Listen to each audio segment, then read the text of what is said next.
Tak výborně.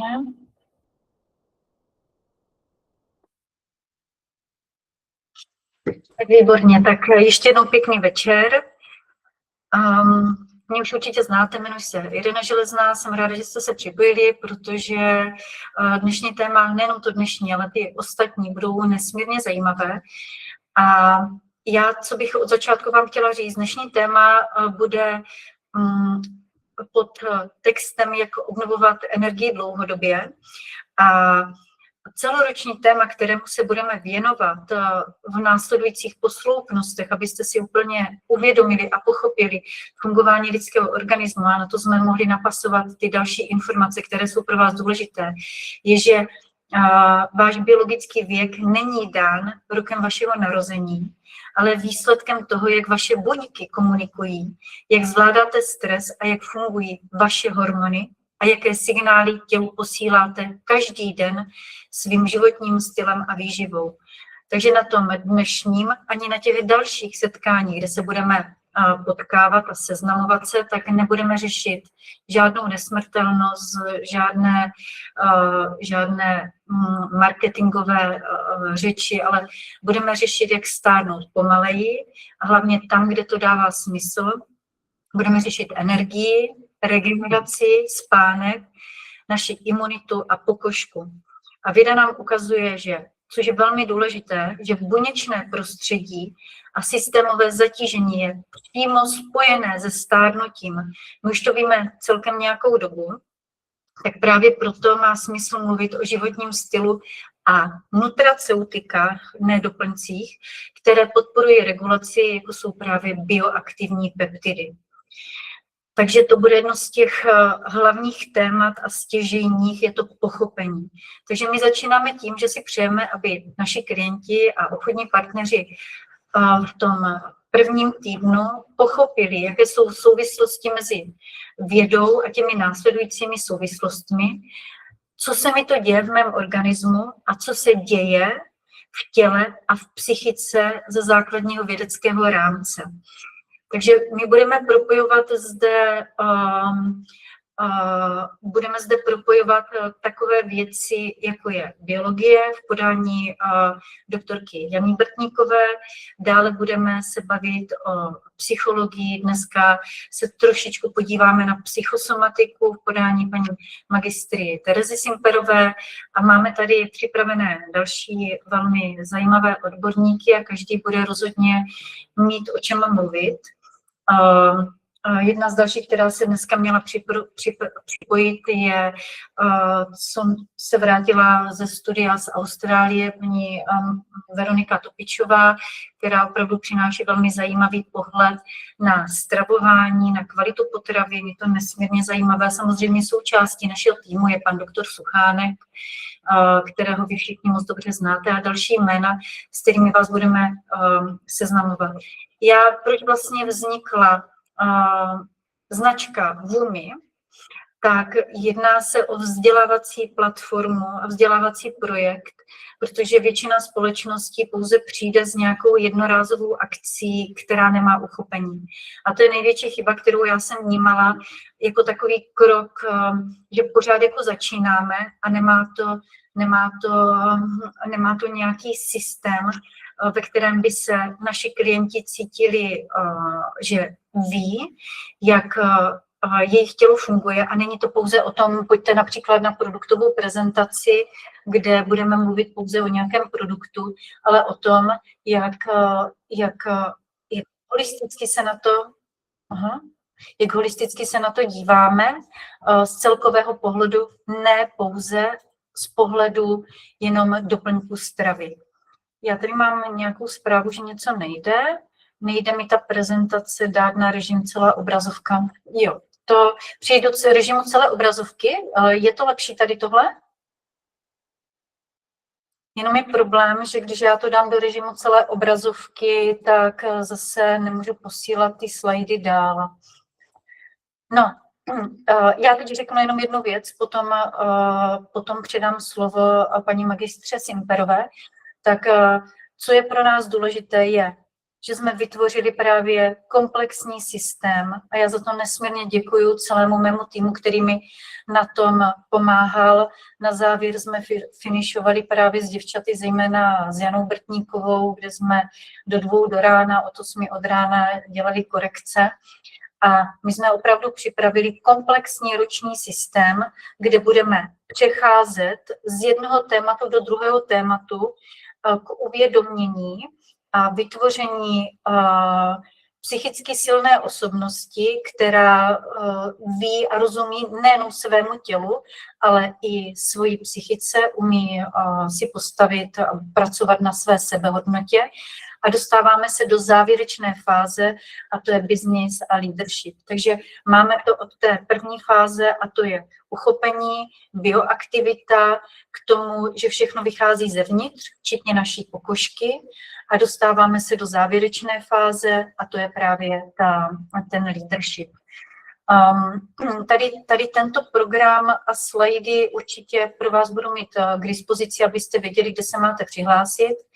No a my bychom dneska teda začali tady tímto prvním tématem a to je pochopení nejenom exkluzivních složek, a to jsou biologicky aktivní peptidy, ale i těch dalších účinných látek, o kterých se my budeme bavit.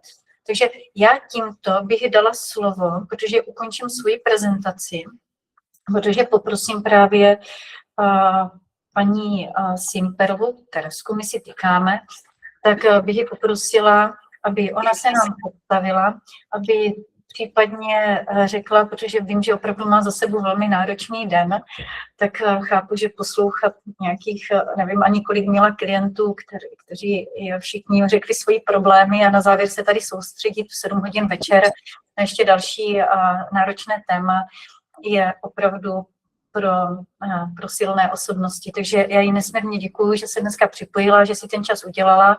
Ona se potom odpojí, protože si potřebuje odpočinout a já ji teda požádám, aby se představila, aby řekla taky, jak teďka vnímá, protože zná kosmeceutiku Larens a navíc je vystudovaná v oboru zdravotnictví. Já nevím teď, jestli biologie, Teresko, nebo jak to přesně je. Asi to nechám na tobě, takže tím tě vlastně zaujaly i naše biologicky aktivní peptidy, takže asi to nechám teďka na tobě a když začneme tou ukázkou o psychosomatice, na kterou se naši klienti a partneři můžou těšit na živém setkání, které budou následně probíhat jak na Slovensku, tak v Česku. Takže teď bych ti dala slovo. Tak jo, děkuji moc. Všechny vás zdravím a vítám. Tak jak už tady Irča řekla, tak ráda bych se vám představila. Jmenuji se Tereza Simperová. Hlásím se vám tady ze své ordinace v Olomouci na Dolním náměstí. A jsem vlastně psycholožka a psychoterapeutka.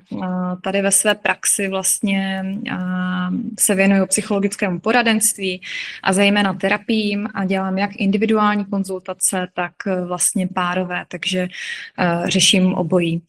A protože ta tématika toho, co řeším, je docela široká, ale to, s čím se často setkávám, jsou nějaké psychosomatické potíže, tak jsem si vytvořila prezentaci, která je docela obsáhlá a docela podrobně se zaměřuje na psychosomatiku u žen. Nicméně dneska jsem dostala za úkol mluvit jenom krátce, takže vám dám jenom takovou ochutnávku, takový předkrm a pokud budete chtít vědět víc, jak to komplexně funguje, protože to je velmi obsáhlé téma, mohla bych o tom mluvit dlouho, tak vás ráda uvidím na tom offline setkání.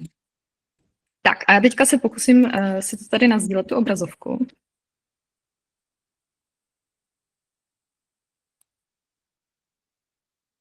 Fajn. Přesto zobrazit moji obrazovku. Takhle asi ano. Tak, vidíte prezentaci? Ano, vidíme tady, děkujeme. Super. Tak jo, takže, jak jsem říkala, připravila jsem si téma psychosomatika ženy, jak tělo a mysl spolu mluví. A na úvod bych jenom ráda řekla, že vlastně to, co tam je napsáno, že zdraví není jen absence nemoci, ale harmonie těla a duše, tak to je to, oč jde v rámci psychosomatiky, aby bylo v harmonii tělo a duše. A aby jsme si mohli říct do úvodu, tak jenom ať víte, tak jak už to tak vyznívá, psyché je duše, soma tělo, takže propojení duše a těla a vlastně ta psychosomatika zkoumá, jak to vlastně souvisí spolu, jak tělo ovlivňuje psychiku, psychika tělo a zkoumá se to navzájem.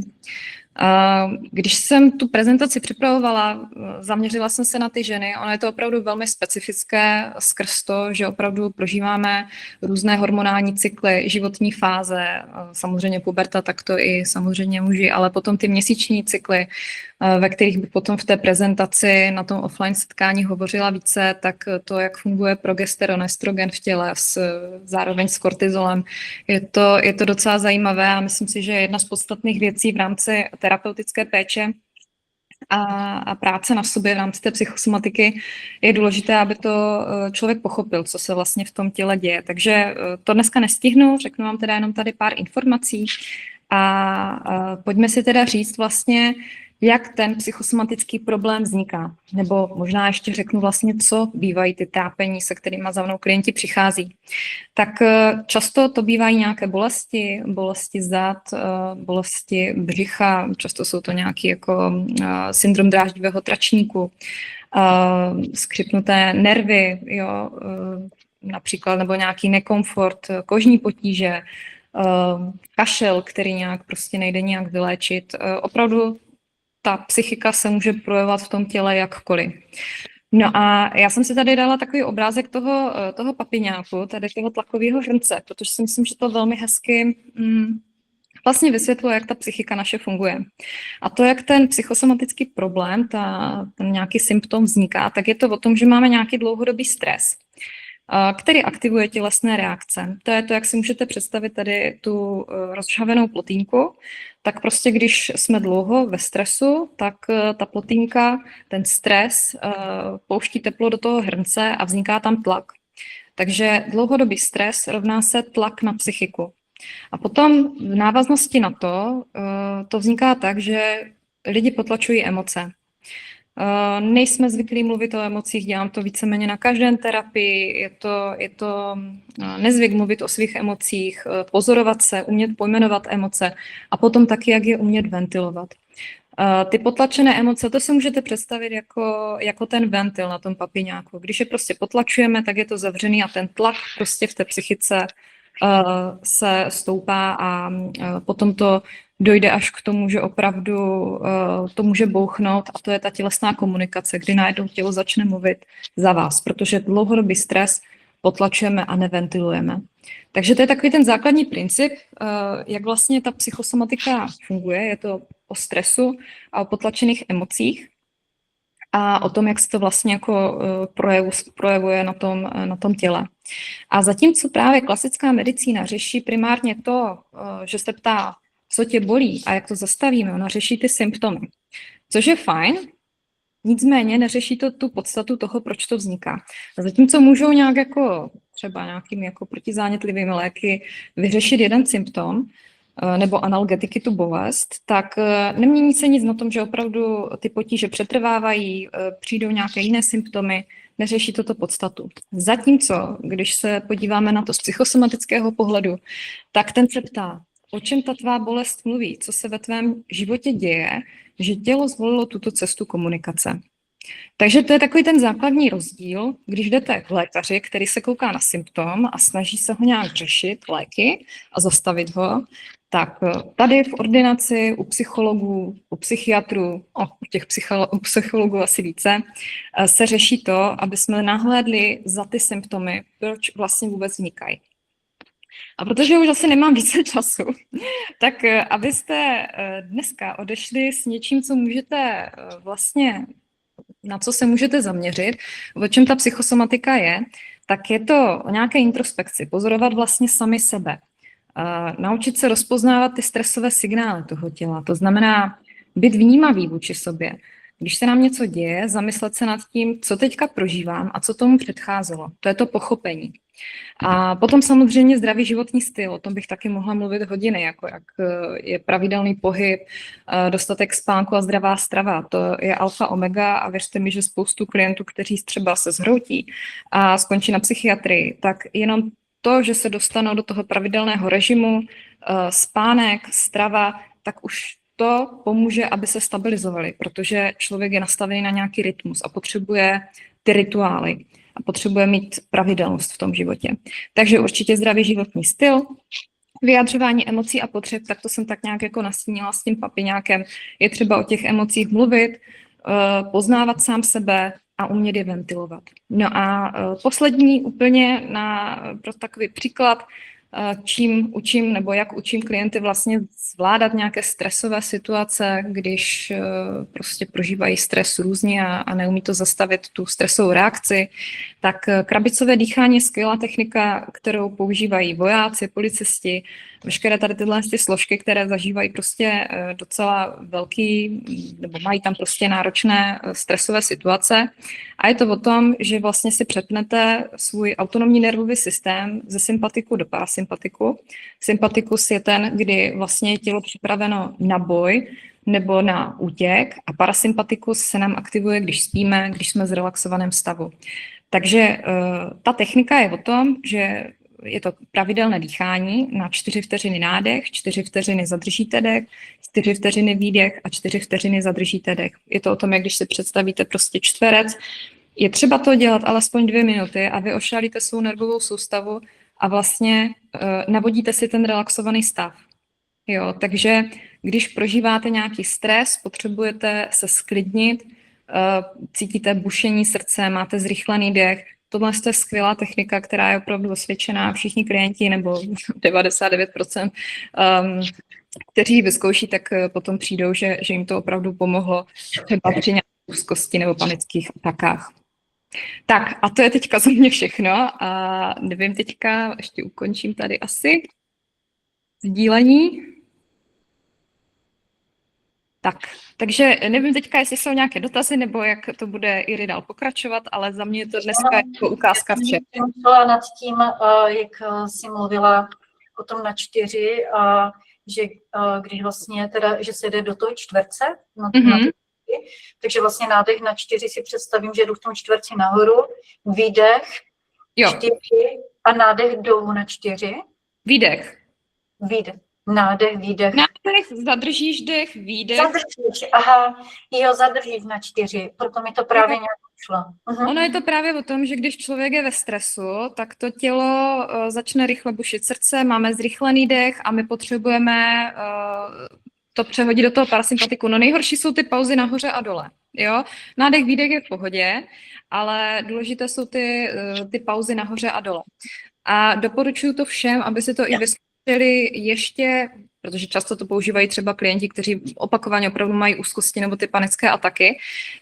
Doporučuji to opravdu trénovat v klidu, protože pak se vám stane, že mi přijde klientka a řekne mi, že jí popadla úzkost a panická ataka v divadle mezi lidma a začala přemýšlet nad tím, jak ta technika byla, protože si ji dřív netrénovala. No a protože si nemohla vzpomenout, tak začala hyperventilovat, jo. Takže ona si ještě jako, jak začala motat hlava a ještě jí z toho nebylo dobře. Takže opravdu všem doporučuji si to natrénovat v klidu, aby když to potom přijde, tak už měli trošku ten cvik v sobě a opravdu alespoň 2 minutky a ta psychika se jako velmi, velmi dobře srovná. Tak to je jako velmi zajímavé. Ještě se mi líbí do té krabice, úplně nevím, jestli třeba jako nosit sebou někde krabici, ale vím, že ten sáček by mohl nahradit papírový sáček. No, stačí počítat, nebo jsou aplikace, třeba aplikace Nepanikař, která je taková oblíbená, je zdarma, tak si to můžete stáhnout do telefonu, ona tam má spoustu nějakých různých cvičení a právě i ty dechové, takže tam si to můžete spustit a ono vám to ukazuje, jo, prostě jak máte dýchat, takže a myslím si, že běžně to člověk zvládne počítat si nádech 2, 3, 4, držím 2, 3, 4, jo, takže v duchu by to mělo nějak podle mě jít.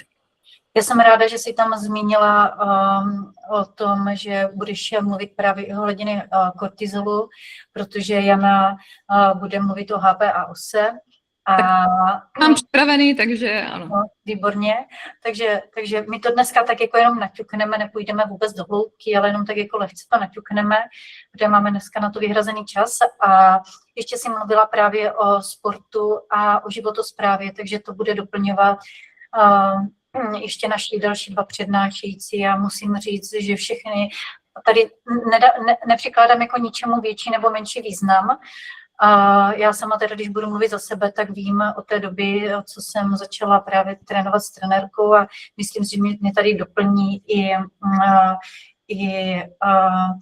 Daniela Majerová, kterou teda musím říct, že teď také jako cvičí a je to na ní nesmírně znát, jak člověk začne nabírat sílu a jak se celý proměňuje. Takže ta životospráva s aktivním pohybem, se správným pohybem je nesmírně důležitá a dělá skvěle na psychiku. Já si to nemůžu vynachválit.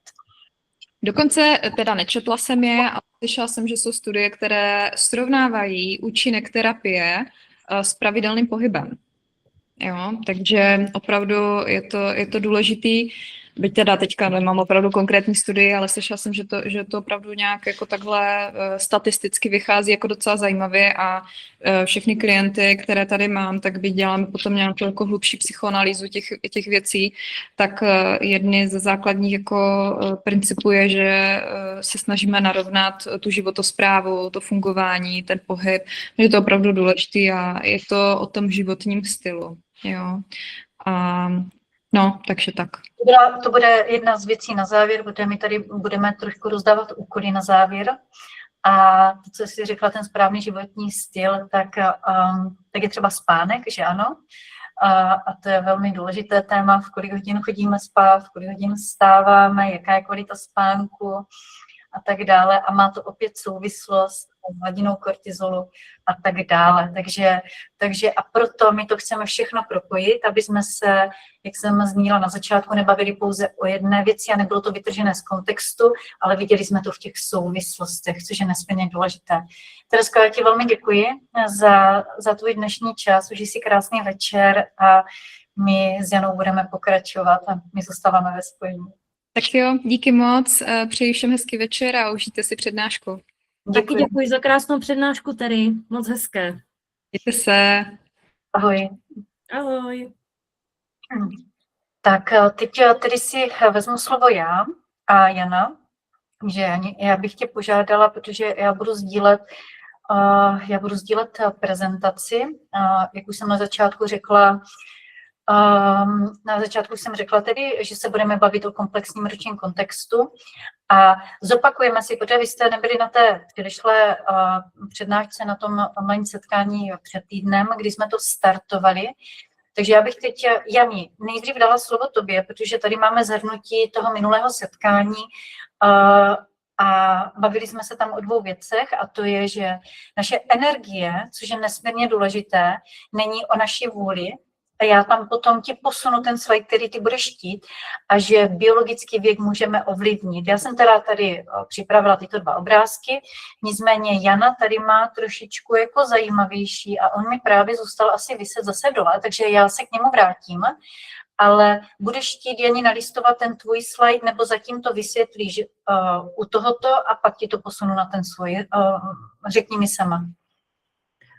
No asi jen stručně děkuji za slovo, všechny vás zdravím a děkuji i za to, že jste si tady na nás udělali čas. Můžu tě zastavit ještě, protože ti, kteří Janu neznáte, já bych znovu zdůraznila, že Jana je výzkumný pracovník, ano. Já se asi představím sama. Jo, dobře, tak já ti nechávám slovo. Takže hezký večer přeji všem. Někteří už mě znají a ti, co mě neznají, jmenuji se Jana Brtníková a už vlastně skoro celý svůj život, co jsem dokončila vysokou školu, se věnuji výzkumu, ale od roku 2013 pracuji na Vysokém učení technickém v Brně ve Středoevropském technologickém institutu a to ve skupině pokročilých biomateriálů pod vedením paní docentky Lucy Vojtové, a my se zabýváme, jak už vychází z toho názvu, vývojem nových biomateriálů, zejména pro medicínské aplikace a pro medicínské využití, a z hodně velké části právě využíváme toho, co nabízí příroda. A mezi to samozřejmě patří nejenom bílkoviny, polysacharidy, jako například kyselina hyaluronová, ale právě i peptidy a i bioaktivní peptidy a další bioaktivní látky, o kterých my si dnes budeme povídat. Já tak trošku jakoby budu doplňovat nebo navazovat na přednášku Teresky, která nám jakoby moc hezky vysvětlila, co to vlastně ta psychosomatika je, a mně se tam moc líbilo to, co ona tam zdůraznila, že právě, a to je i základním pilířem čínské medicíny, že ten stojí na základních 4 pilířích, a to jsou právě zdravé emoce. To znamená, to je právě, třeba to řeší ona v ordinaci se svými pacienty, zpracovávání vlastně těch emocí, aby nedocházelo právě k tomu, že opravdu sték ten papiňák na pumpování, protože člověk neumí moc, nebo většina lidí, nebo hodně takhle, ne většina, ale hodně lidí neumí jakoby správně ty emoce vyjadřovat. A potom je to velmi důležité strava, správná strava, ale nejenom to, co jíte, ale i kdy to jíte. Je neskutečně důležitý na to navazující i spánek, a je velmi důležitý i pohyb. Takže tyto 4 takové základní pilíře, protože symbolem dlouhověkosti je želva, která je opravdu dlouhověký jakoby tvor, dožívá se až 200 let, tak mně se líbí právě to přirovnání v té čínské medicíně, že ta dlouhověkost s těmi 4 pilíři je spojená s tou želvičkou, že každá ta želva je vlastně jakoby jeden ten pilíř. A jak říkala Terry, tak pro tu zejména ještě jsem si vzpomněla na jednu věc. Já mám vlastně, nebo studuju tu čínskou medicínu, a náš vlastně jakoby učitel říkal, že je mnohem jednodušší léčit 1000 mužů než 1 ženu.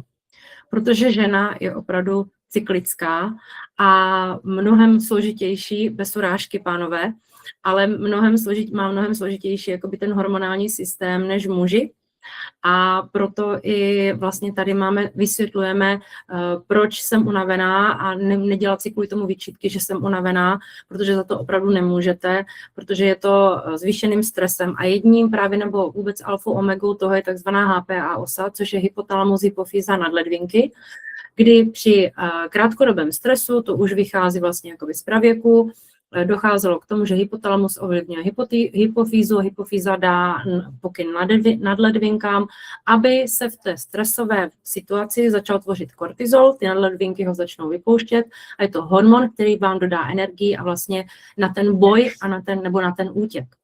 A tohle je dobře a je to v pořádku při takových těch jakoby rychlých stavech, když ten kortizol vyplaví, vy si vyřešíte tu stresovou situaci a pak už se ten kortizol dál netvoří. Ale dnešní velmi zrychlená doba a uspěchaná doba bohužel vede k tomu, že ta HPA osa je neustále jakoby drážděná, a tím pádem dochází k neustálé tvorbě toho kortizolu. A ten kortizol, který když je vypuštěný krátkodobě, tak vám zachrání život, tak přitom, když je vypuštěný neustále, je to stres v práci, rodina, děti, prostě všechno jakoby dát dohromady, tak ten kortizol se vypouští jakoby neustále a tím pádem se stává pro to lidské tělo chronickým. A co je pro nás důležité, je to, že vy tento stav nedokážete absolutně ovládat myslí, ale dá se to ovládat právě tím, to, co už říkala Terry. A je to právě ta úprava té stravy, nejenom co jíte, ale kdy to jíte, to je neskutečně důležité. Spánek, zdravý pohyb, protože při jakémkoliv pohybu se opravdu já dám za pravdu jak Terry, tak Jirči, protože já když si ráno zacvičím, tak opravdu stačí 10 minut, tak fakt mám prostě lepší den. Jo, mnohem líp se mně funguje, jsem taková jako vysmátá, v pohodě, jo, a člověk se za druhý a jakoby cítí líp, že se vlastně jakoby protáhne, takže i to tělo, tomu tělu prostě děláte dobře a děláte dobře i tomu mozku. Takže, jak už jsem říkala, ta HPA, přetížená HPA osa se nedá se jí poručit, takhle to řeknu, ale tam je potřeba, aby vy jste to tělo dostali do takové té klidové fáze. A to je právě nastavit si režim. Člověk, vzpomeňte si, kdo máte děti, nebo kdo prostě víte, jak děti fungují, tak děti úplně milují rytmy. Milují takový ten cyklus pravidelný. Pravidelně se v tu dobu se chodí spinkat, v tu dobu se jí, jo, v tu dobu se odpočívá, v tu dobu se hraje. A tak to prostě funguje a takhle to máme rádi i my, jako ruku na srdce, kdo z vás by si nešel po obědě lehnout? Ve školce jsme to nesnášeli, já myslím, že spousta z nás by si šla teďka ráda odpočinout, ale to tak právě je, jakoby, že my jsme tak nastaveni, jo, že po tom obědě bychom měli odpočívat a ne do sebe naházet někde v kantýně jídlo a utíkat honem si sednout zase k počítači. To úplně jakoby zdravé není. Ale když se podíváte tady na tenhle ten obrázek, tak tam je to krásně znázorněné, že prostě ten cyklus, nastavit si nějaký cyklus, že v určitou denní hodinu jíte, jo, jen třeba od 7 do 9, to je i z čínské medicíny, že v tuhletu dobu je prostě to tělo, ten žaludek v plném výkonu a je nastavený na to, abyste v tuto dobu mu dodali tu energii, aby to tělo potom to krásně zpracovalo a dobře fungovalo. Je tam i spojený samozřejmě ten spánek, jo, že chodit prostě spát v určitou denní dobu, mělo by se spát od 11 do 3, jo, prostě to je opravdu doba, kdy to tělo je zase nastavené na to, aby všechny ty systémy, aby se mohly regenerovat. A když dlouhodobě nespíte, tak samozřejmě dochází k různým poruchám spánku, můžete mít nějaké začít i zdravotní problémy a tak dále a tak dále. Jo, a je tam i vlastně třeba, že ráno byste neměli snídat nic studeného, ale spíš jako ty teplé kaše a tak dále a tak dále. Ale o tomhle si řekneme mnohem více na těch živých setkáních, které jsou právě plánované 28.2. v Pěšťanech a 14.3. v Brně. A tady bych asi předala slovo zase tobě, Iri. Já tě neslyším. Jestli ještě dovysvětlíš, to je ten chronologický versus biologický věk. Jenom jo, dobře, děkuju. No, chronologický věk je vlastně věk, který máme všichni uvedený v občance nebo v rodném listě. A ten biologický věk je právě spojený s tím, co jsem říkala, že opravdu je to vlastně biologický věk je stav našich buněk, stav našeho organismu jakoby vevnitř. Protože to, jak to tělo jako vypadá zevnitř, tak to se vám vlastně projevuje i jakoby na té pleti. Říká se, že pleť je vlastně tiskově mluvčí střev. Takže vy, když žijete takovým tím nezdravým životním stylem, pozdě chodíte spát, jo, tomu stresu se nevyhnete, ale není,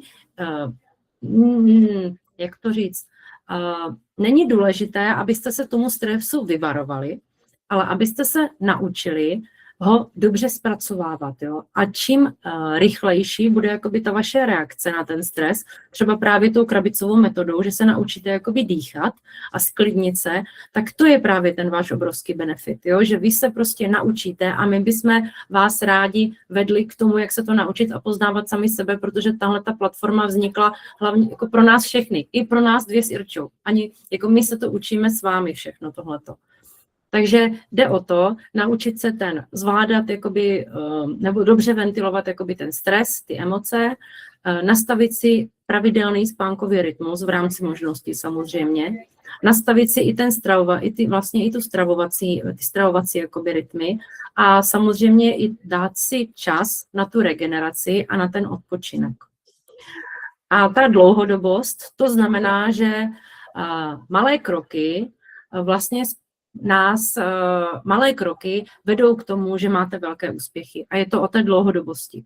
To je to, co mě tady celou dobu chybělo, nějaký jakoby komplexní systém, který by nás opravdu vedl krok po kroku, anebo nám prostě radil nějaké praktické jakoby, kroky a typy, které jsme schopni zařadit do svého už tak dost jakoby našlapaného denního programu a tady se to budeme jakoby učit postupně. Je to o té dlouhodobosti. Jo, tady proto vznikl tenhle ten program na celý rok, kdy ta jednotlivá témata na sebe jakoby navazují a vy postupně můžete samozřejmě do toho jakoby naskočit i během toho roku, protože bude spousta podkladů jakoby na webových stránkách, budou samozřejmě nahrávána i různá videa, ale cílem je se pravidelně setkávat a tím pádem si předávat tady tyhle ty informace, které si budeme postupně všichni zařazovat do svého jakoby denního života.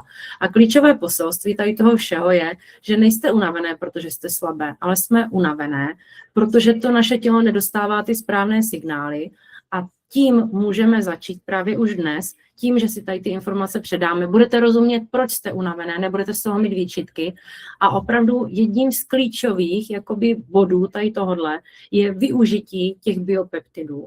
které právě má společnost value, protože co jsme vlastně procházeli jakoby celý trh, tak ty peptidy jsou opravdu number one. Jsou různé, jsou vždycky takové módní trendy, jednou jsou to lipozomy, jednou jsou to exozomy, jednou je to kyselina hyaluronová, ať už je to nízko nebo vysokomolekulární, pak jsou to třeba růstové faktory, ale všechno tohle nakonec bývá dost často jenom módní trendy nebo jenom vylepšení využití těch biopeptidů. Ty peptidy jsou opravdu z alfa a omega, protože oni tvoří základ bílkovin a jsou do těch bílkovin a do těch peptidů patří hormony, enzymy, veškeré kolagen, stavební kameny, prostě celé to tělo je opravdu poskládané na těch bílkovinách.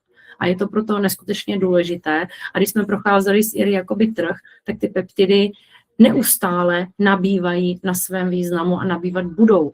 A dokonce jsou to jakoby, že ten růst s těmi peptidy jde neskutečně nahoru v porovnání jakoby s těmi ostatními jakoby dalšími bioaktivními látkami, ale ty peptidy jsou opravdu alfa omega. Tak Jeni, tak já teda proběhnu ten zbytek, protože nám už dochází čas. Na co bych se chtěla zaměřit je, proč vlastně krátkodobé změny selhávají. A protože naše tělo se nezmění za týden. My se budeme teďka vracet o tom, o čem se budeme bavit na tady tomto setkání. A to je buněčná regulace. Ta potřebuje čas a hlavně konzistenci. Takže potřebujeme začít na tom postupně a hlavně konzistentně. Ne žádné rychlé nárazové změny, které prostě akorát vytváří stres pro organismus. Takže my opravdu potřebujeme vytvořit jak v tom vzdělávacím systému, tak pro náš tělo postupný systém a hlídat to a pracovat na něm. A tím, že budeme našim klientům a sami sobě dodávat potřebné informace, produkty a přístup, tak na sobě začneme pracovat, začneme se měnit a díky tomu kolem nás budeme mít i klienty, kteří budou dosahovat stejných úspěchů a budou to i spokojení klienti, což je pro nás nesmírně důležité. Já teď jenom velmi stručně proběhnu tyto slajdy, protože je pro nás důležité si uvědomit, proč právě biopeptidy. Biopeptidy. Možná si říkáte, proč právě biopeptidy, protože věda, trh a vaše buňky mluví stejnou řečí. A proč ne jiné doplňky? Už to slovo doplňky je přesně to, co to vystihuje, protože my nemáme doplňky stravy, ale nutraceutika. A právě odpověď je velmi jednoduchá, protože věda, globální trh a vaše tělo mluví stejnou řečí. Takže rozdíl mezi marketingem a vědou je právě v tom, že věda se potvrzuje v laboratořích, to už jste několikrát jistě slyšeli, a na základě klinických studií po celém světě. Takže proč se bavíme o růstu biologicky aktivních peptidů? Protože jsou zatím vědecké důkazy o účinnosti peptidů v imunitní modulaci, dále zvýšená poptávka po funkční výživě, o tom mluví mnoho publikací, že opravdu je velký zájem klientů o individuální přístup, ne pouze o krátkodobé nějaké projekty nebo necílené. Takže nebavíme se pouze o vitamínech, ale o látkách, které aktivně ovlivňují biologické procesy. A opravdu ten zájem nesmírně stoupá. Dále, proč je velký zájem o biopeptidy? Protože klinické studie potvrzují bezpečnost a bioaktivitu. A tohle pro vás jsou nesmírně důležité informace, když budete komunikovat se svými klienty, abyste měli odpovědi na jejich dotazy. Dále my se posouváme od syntetických doplňků k přírodním bioaktivním molekulám, které naše tělo rozpozná. Produkty s biopeptidovým komplexem se rovná špička nutraceutické vědy, protože peptidy jsou signální látky a mluví jazykem vašich buněk. Není to jako vzít si vitamin C a doufat, že vám pomůže, to dát tělu přesnou instrukci a tohle si prosím zapamatujte. Tady je zánět, uklidní ho, tady jsou poškozené buňky, opravě. Takže zde máme opět na závěr klíčové poselství. Když si vybíráte produkty s biopeptidovým komplexem, nejste součástí experimentu. Jste součástí vědecky podložené revoluce. Zde máme vědecký kontext, takže my jsme si udělali takovou rešerži aktuálního výzkumu od roku 2020 po rok 2025. A víme tedy, že to roste díky vědeckým důkazům. Dále, že investice, co to vlastně znamená pro spotřebitele, že investice do produktu s biopeptidovým komplexem není experiment, ale je to volba podložená globálním vědeckým konsenzem a tržní validací. A dále, že vědecké studie stále častěji potvrzují, jak peptidy ovlivňují imunitní systém. Takže pamatujte si, že rostoucí vědecké důkazy každým rokem přibývá více a více výzkumů a klinických studií ohledně biologicky aktivních peptidů. Účinnost peptidů, že skutečně fungují a dokážou řídit a vylaďovat imunitní systém. Když je imunita příliš slabá, peptidy ji posilují. Když je imunita příliš aktivní, jako jsou záněty, alergie, peptidy ji uklidňují a fungují jako inteligentní regulátor, ne jako kladivo.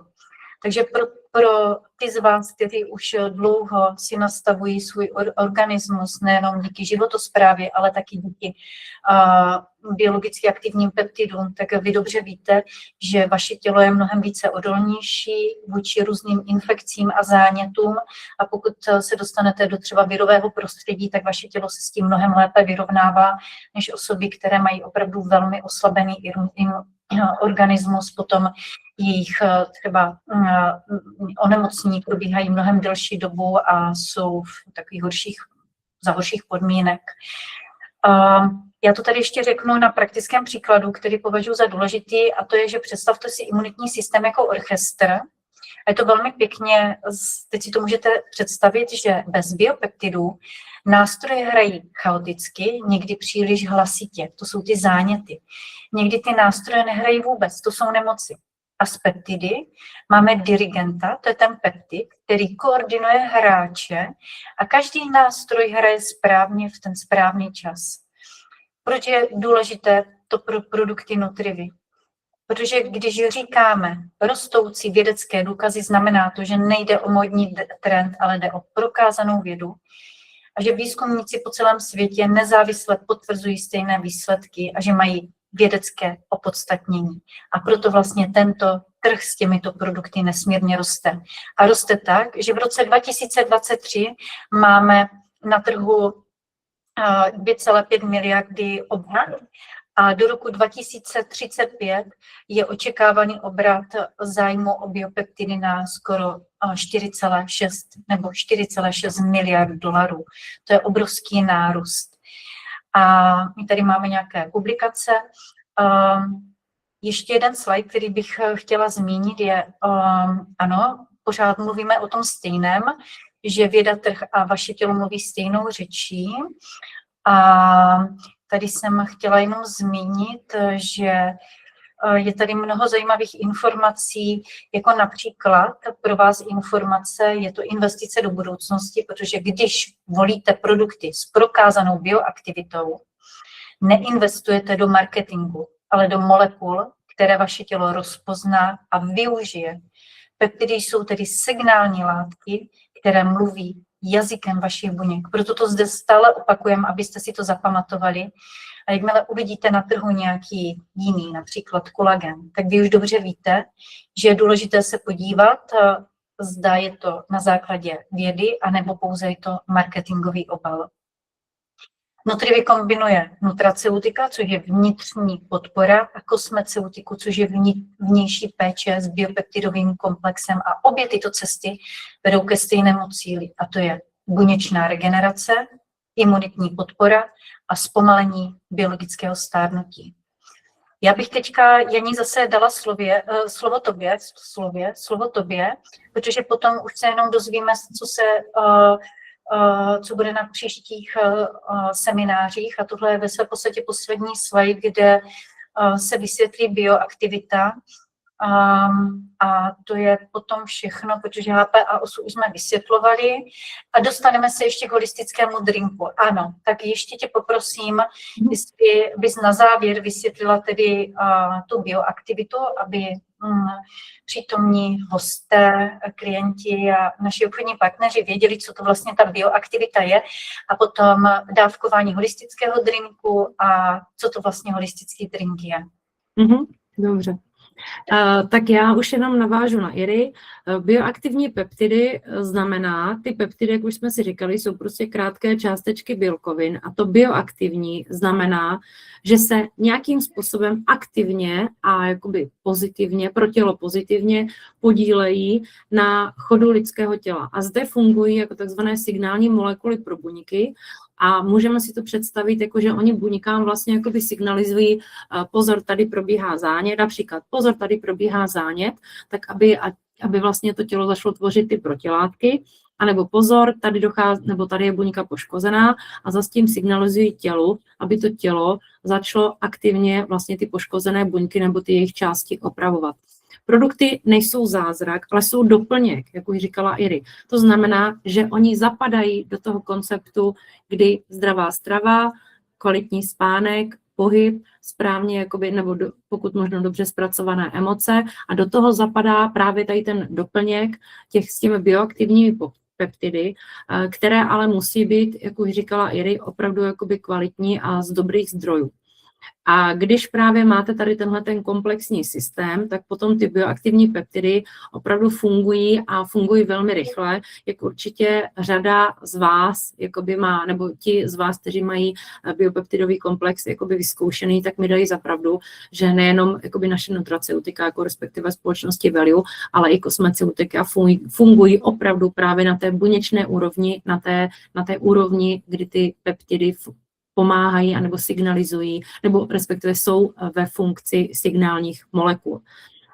Podporují samozřejmě správnou buněčnou komunikaci, to znamená zajišťují, aby ty buňky mezi sebou jakoby dobře komunikovaly, co se týká právě jakoby té regenerace a reparace těch jejich poškozených částí.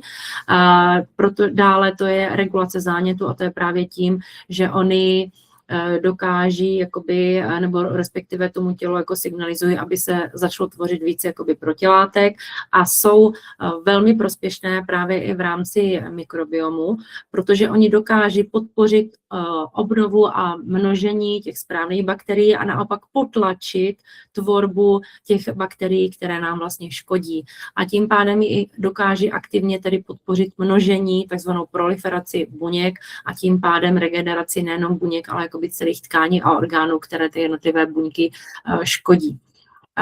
V roce 2025 je opravdu, nebo byl dán vědecký základ, kdy bylo deklarováno, že bioaktivní peptidy, nebo vlastně zjištěno na základě jakoby testování a na základě různých studií, že bioaktivní peptidy opravdu dokáží regulovat zánětlivé odpovědi, podpořit to buněčné jakoby množení a dokáží podpořit i ten střevní mikrobiom, takzvanou tu modulaci, jak už jsem říkala, podporují množení těch správných a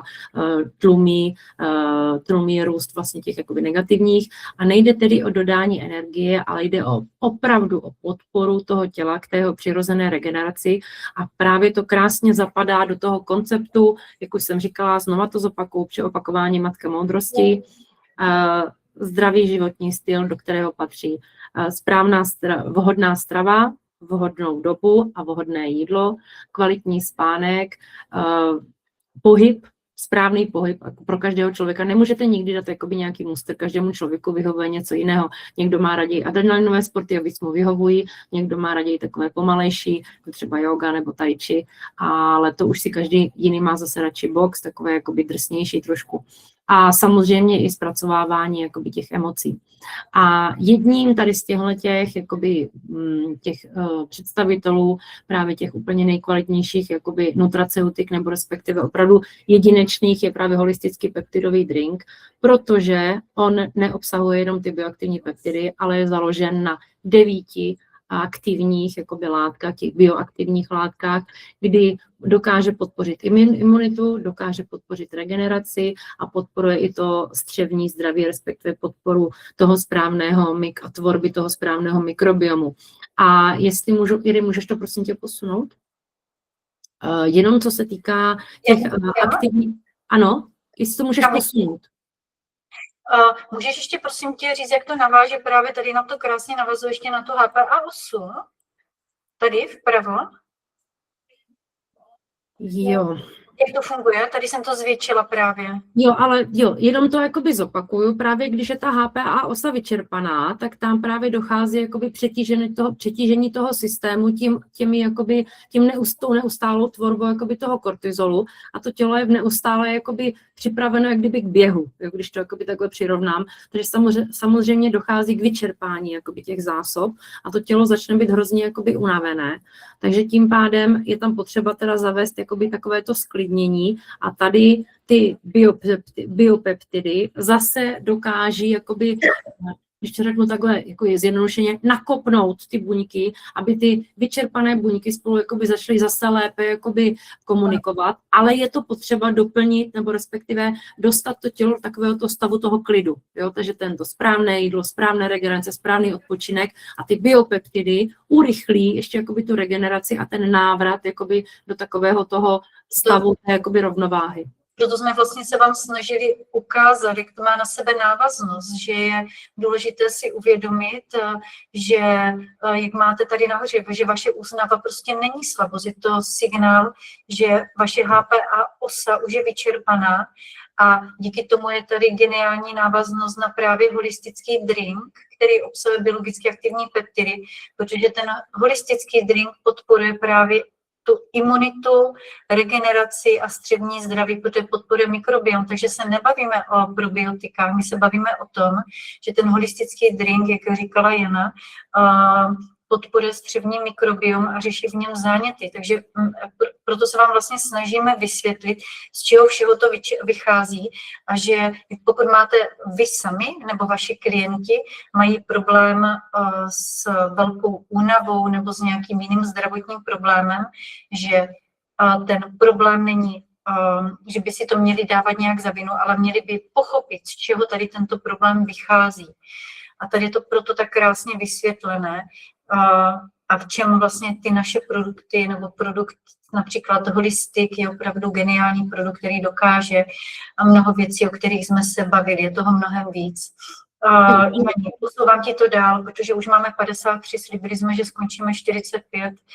Dobře, tak já jenom řeknu, že vlastně ten holistický drink, jak už jsem říkala, neobsahuje jen ty biopeptidy, ale jednou z jeho, jakoby, nebo dvě složky, určitě bych jenom jednou zmínila, astaxantin je nejsilnější antioxidant na celém světě a protože on je z části rozpustných v tucích i ve vodě a je 6000krát silnější než vitamin C. A dál, co určitě bych ještě chtěla zmínit, jsou v něm takzvané vitální nebo medicinální houby, které používají se v tradiční čínské medicíně a jednou z takových nejzákladnějších je houba reishi neboli lesklá, která je takový jakoby harmonizační houba a jsou právě všechny tři, modulují imunitní systém, ale každá z jiného pohledu. Jedna je lepší jako psychický harmonizér, druhá je na harmonizaci trávení, jo, a třetí je zase imunomodulant. Takže oni vzájemně se tak krásně doplňují. A co je tam ještě velmi důležité, je jedna z nejsilnějších protizánětlivých a protirakovinných složek, a to je kurkumin, kterému se také říká žluté zlato, kdy v kombinaci s piperinem se ještě umocňuje jeho jakoby efekt a jeho účinek. A mnohem víc tady o tomhletom řekneme právě na našich jakoby live setkáních, které nám zopakují 28.2. v Pěšťanech a 14.3. v Brně, kde se na vás budeme moc těšit. Ano, tady příště na živém setkání se budeme právě zabývat komplexním přístupem, to je nutraceutika plus kosmeceutika, protože obě cesty vedou ke stejnému cíli, takže budeme se zabývat oběmi těmito tématy, protože co dělají biopeptidy v nutraceutikách uvnitř těla a co dělají biopeptidy na vaší pokožce. Dále se příště budeme zabývat, protože jako pro vás nesmírně důležité téma, tak opravdu zkoumat konkurenci a tržní kontext. Tak víme, že globální trh roste z biopeptidy a Nutrivy je součástí této revoluce, protože trh s bioaktivními peptidy zaznamenává velmi dynamický růst díky rostoucímu povědomí o preventivní péči a funkčních potravinách. A my tady máme právě data, jak roste trh z nutraceutiky, z beauty drinky a s kolagenními peptidy. Takže o tom vám řekneme také více. Dále se budeme bavit o Nutrivy versus konkurence, srovnání přístupu, co dělá holistický peptidý komplex jedinečným, takže to je nesmírně zajímavá věc, o které budeme mluvit. A další téma, které jsme si připravili, abyste věděli, na co se máte těšit, je srovnání bioaktivních látek, že ano, Jani, a to je biopeptidy versus nové trendy, takže jak se biopeptidy liší od exozomu, lipozomu, růstových faktorů a například kyseliny hyaluronové, takže to tady máme. Další téma, včetně cenové dostupnosti, vědecké zralosti, komplexního účinku, je to opravdu jako velmi zajímavé. Dále se budeme bavit, jaké jsou nejčastější otázky o biopeptidech, proč jsou vlastně biopeptidy lepší než běžné vitamíny, jak rychle uvidíte výsledky, jaké jsou rozdíly v bezpečnosti, proč jsou dražší než běžné doplňky. A to je všechno. Já vám tedy řeknu ty termíny, kdy se uvidíme živě.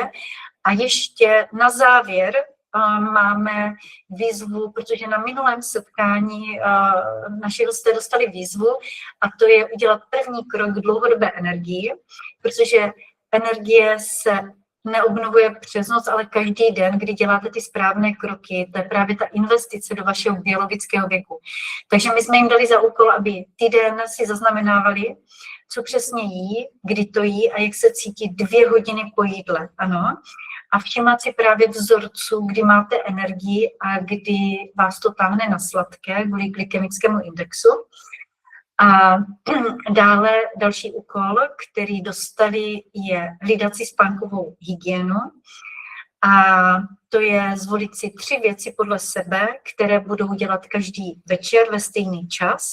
Teplotu místnosti, žádnou obrazovku hodinu před spaním a držet se toho 14 dní. A místo radikálních změn, aby přidali 1 malou věc denně, která je pro ně příjemná. A naše dnešní výzva je spánková výzva, protože my víme, že ta je nesmírně důležitá, takže my bychom vám navrhli, abyste se zapojili do výzvy a začali si psát, v kolik hodin chodíte spát, v kolik hodin se třeba v noci budíte, v kolik hodin vstáváte a jaké máte kvalitu spánku, protože Jana bude mluvit na téma cirkadiálního kódu a to je právě velmi důležité v rámci cirkadiálního kódu vědět něco o našem spánku. A já, jestli můžu, já to jenom doplním a příští týden na tom online setkání si to tak jako zhrneme a já vám dám taková jakoby jednoduchá doporučení, samozřejmě každý si to musí vyzkoušet, jestli mu bude vyhovovat nebo ne, jak si případně upravit trošku jakoby ty stravovací návyky a na to samozřejmě i navazující ten spánek. Tak a na závěr, prosím, jak správně užívat holistický drink. My už víme tedy, jak naše tělo funguje, co je to bioaktivita. Víte, že vaše buňky komunikují s bioaktivními peptidy, ano, takže to je pro ně takový životabudič. A proto timing je nesmírně klíčový pro nutraceutika. Takže my víme, že už tělo regeneruje a orgány v noci, takže spotřebovává zdroje. Během spánku tělo aktivně opravuje buňky, čistí toxiny, obnovuje tkáně. Tato práce vyčerpává zásoby bioaktivních látek. Ráno je tělo v deficitu, jen vypni to. Jo. Potřebuje doplnit to, co spotřebovalo. Proto ráno nalačný žaludek má maximální vstřebatelnost, proto na prázdný žaludek znamená žádnou konkurenci s jídlem. Peptidy, jak Jana říkala, astaxantin, beta-glukany se rychle vstřebávají a efektivně hlavně a dostávají se přímo do krevního oběhu. Takže příprava na další noc, biopeptidy potřebují 6 až 8 hodin, aby se dostaly do buněk a začaly působit. Takže proto, když je vezmete ráno, večer už jsou na místě a jsou připravené podporovat noční regeneraci. Je to jako nabít baterii před použitím dne, až je vybitá. Takže představte si to jako stavbu domu. V noci stavbaři pracují, to je ta regenerace, ráno potřebují dovést nový materiál, to jsou ty peptidy, antioxidanty, přes den se materiál rozváží po těle a večer vše je připraveno na další noční směnu. Ano? Tak a teďka prosím vás,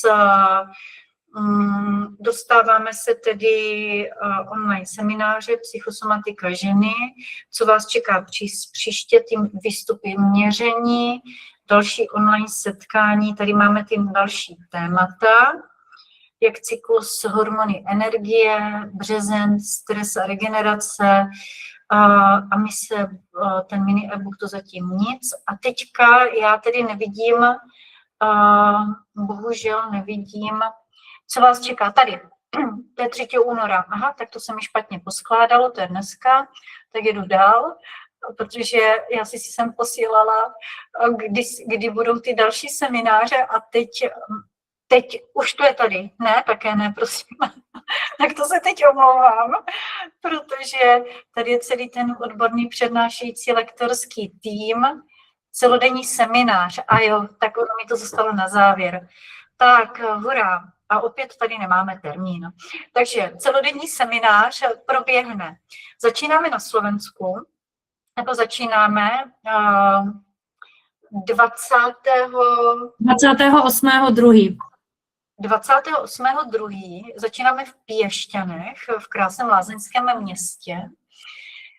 A dopolední blok kdy bude zahájení, budeme se bavit na téma biologie únavy a biologický věk. Budeme opět rozebírat do hloubky psychosomatiku ženy, dále jak zpomalit stárnutí. A v odpoledním bloku budeme mít živou ukázku proměnu ženy, líčení, které pomáhá s obnovou a regenerací pokožky, psychologii krásy a sebedůvěry. Budeme se věnovat složení pečující dekorativní kosmetice. Dále, že kůže není bariéra, ale je to brána, takže krása jako výsledek vnitřního zdraví. Krása nezačíná v koupelně, ale v buňkách. To bude téma pro Jano. A paní bakalářka Veronika Topičová bude mít téma, kdy začínáme u příčin a jak funguje celostní přístup, že začínáme u těch příčin. A potom paní inženýrka Ondráčková bude pro ženu tedy volbou profesionálu, jako marketingová manažérka.